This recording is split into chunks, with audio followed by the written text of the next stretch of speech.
Tegnap volt ugye repülés, és azt kezdeményeztük pont még aznap, amikor a repülés véget ért.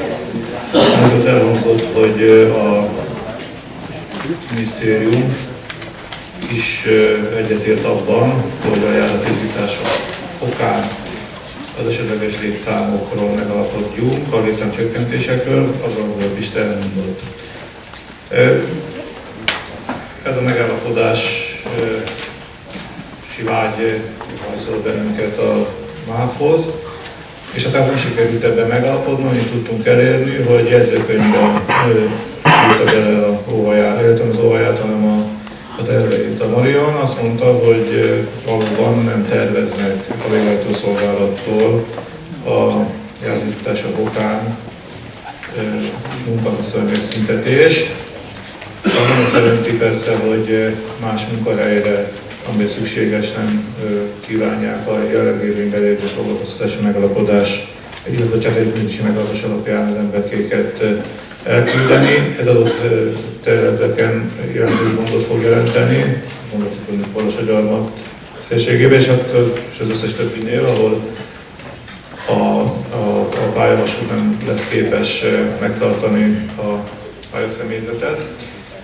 Tehát már ennyiben is változott az álláspontja a közlekedési orákulumoknak, úgyhogy a repülést ismételten kell kezdeményeznünk, mert arról ugye se hangfelvétel nem készült. Tegnap kértem az emlékeztetőt a közgyártótól, hogy küldje meg, ígértem, nem kaptuk meg. Szeretném viszont kíváncsi vagyok arra, hogy ki mire emlékszik, nem vagyunk hülyék, nem jól tudom, hogy amit akkor megírtunk, az ott is hangzott.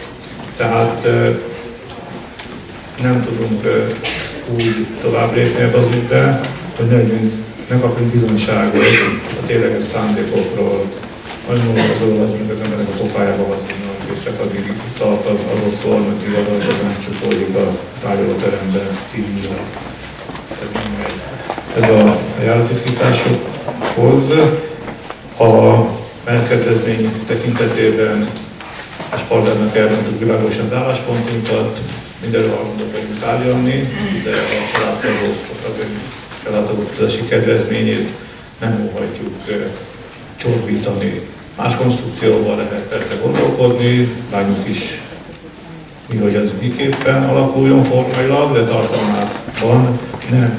Hiszen tudni kell, hogy ez ugye csak 25 éves korig illeti meg a tanuló, és csak azt, aki ugye tanul, azt a vasutas csemetét, és a házastárs, élettárs esetében pedig úgy véljük, hogy egész egyszerűen röhelyes az, hogy ott legyen jég, és akkor az egyik elmegy a pénztárhoz, ha utazik, és olyan ritkán utaznak sajnos a vasutasok, hiszen ezekkel a kondíciókkal, a nagy utazásokra nem igazán lehet tervezni, utazásokat nem igazán lehet tervezni, és elvileg ugye a munkabajárás tiltva vagyok, de hát ugye egymás közt ez nyilvánvalóan egy olyan szokás, megmaradt szokás, amihez kell hozzányúlni. Nem gondolom azt, hogy a kormányzat képes lenne arra, hogy az következő veszteségeket a vasutas családok számára kompenzálni lenne képes.